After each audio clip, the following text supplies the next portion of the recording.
నమస్తే, welcome to the point. ఇటీవల national authority of India ద్వారా టోల్ గేట్స్ వద్ద రుసుము వసూలు చేసే లిస్ట్ నుంచి reserve bank of India Paytm payments బ్యాంక్ను రద్దు చేసిన విషయం తెలిసిందే.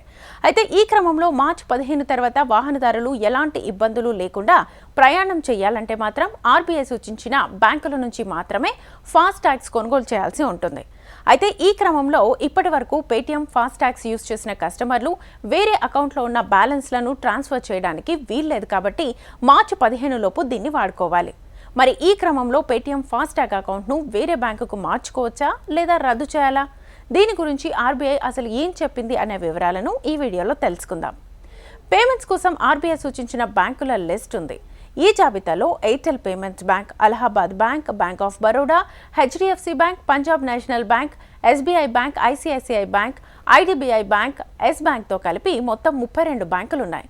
ఈ క్రమంలో మార్చి 15 లోపు ఆల్రెడీ పేటీఎం ఫాస్ట్ ట్యాగ్స్ ఉన్న వినియోగదారులు దానిని యూజ్ చేసుకోవాలి. ఆ తర్వాత ఎవ్వరూ కూడా పేటీఎం పేమెంట్ బ్యాంక్ నుంచి రుసుము చెల్లించడానికి వీల్లేదు. ఒకవేళ పేటీఎం ఫాస్ట్ ట్యాగ్ అకౌంట్ ఉంటే దాన్ని వేరే బ్యాంకు మార్చుకోవచ్చు లేదా డీయాక్టివేట్ చేయవచ్చునని సూచించింది. అలాగే పేటీఎం ఫాస్ట్ ట్యాగ్స్ను ఎలా డీయాక్టివేట్ చేసుకోవాలో కూడా సూచించింది. ఆ వివరాల్ని తెలుసుకుందాం. ఫాస్ట్ ట్యాగ్ పేటీఎం పోర్టల్లో యూజర్ ఐడి, పాస్వర్డ్తో లాగిన్ అవ్వాలి. ఆ తర్వాత fast tag registration number, mobile నెంబర్తో వెరిఫికేషన్ ప్రక్రియ పూర్తి చేసుకోవాలి. తర్వాత పోర్టల్లో ఉండే సర్వీస్ రిక్వెస్ట్లో ది ఫాస్ట్ ట్యాగ్ కేటగిరీని ఎంచుకోవాలి. దీనిలో హెల్ప్ అండ్ సపోర్ట్ ఆప్షన్ను క్లిక్ చేసి ఎందుకు అకౌంట్ డీయాక్టివేట్ చేసుకోవాలనుకుంటున్నారో రీజన్ని సెలెక్ట్ చేసుకోవాలి. ఆ తర్వాత ఇచ్చిన అభ్యర్థన ప్రకారం ఓ రెఫరెన్స్ నెంబర్ క్రియేట్ అవుతుంది. ఈ ప్రాసెస్ పూర్తయిన కొంత సమయానికి ఫాస్ట్ ట్యాగ్ అకౌంట్ డీయాక్టివేట్ అవుతుంది.